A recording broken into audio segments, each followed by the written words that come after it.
Yeah, we had a very engaged and lively debate about the future of the Savings and Investments Union in the EU. I would say one of the main takeaways that I took from this panel was that there's almost some tension between the two objectives of SIU. One is focusing on encouraging people in the EU to invest more of their money, full stop. And then the other objective is to channel at least some of that money into European assets. And we can see, between member states, but also on the panel, that there's different approaches to whether you see that first or the second objective as your priority. And then depending on what you view as your priority, you will design your frameworks for example, savings investment accounts. So I thought that came really strongly through in that panel. And the other point that I took away was that it feels a bit like we all know what we need to do. We all, have talked about all the proposals, all of the reform suggestions, all of the measures that we need to take. We just need to do it. And so what came out strongly was that there needs to be more focus, more urgency and more momentum on actually building the Savings and Investments Union.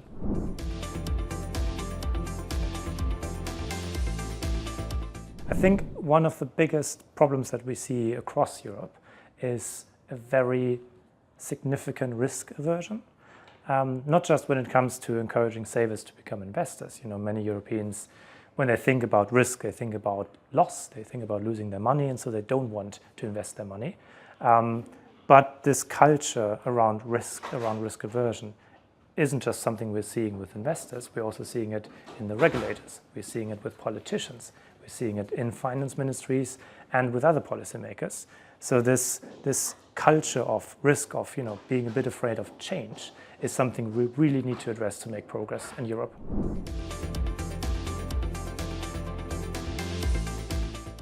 I'm fairly confident, I must say.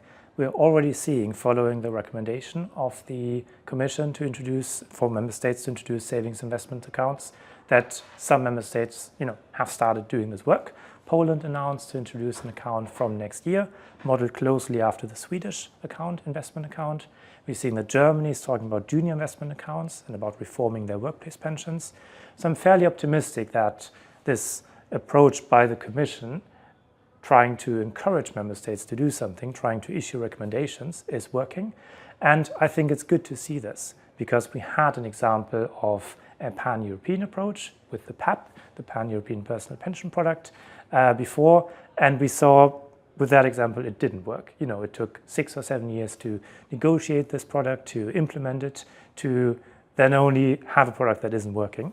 And so I think it's a good and positive sign that the European Commission is saying, look, here's the guide rails that we think member states should act within, but then it's up to member states to do it.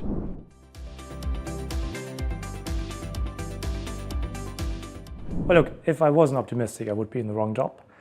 So I have to be optimistic, and I think there's lots of reason to be optimistic. It feels like everyone is saying the right things. We're hearing the right messages coming from the Commission, coming from the regulators, for example, on the simplification agenda, coming from member states, but also from the industry. There's broad agreement on that we need to do something. There's fairly broad agreement on what some of the priority areas should be. And now I'm just hoping that we will see lots of action and momentum in the next few years.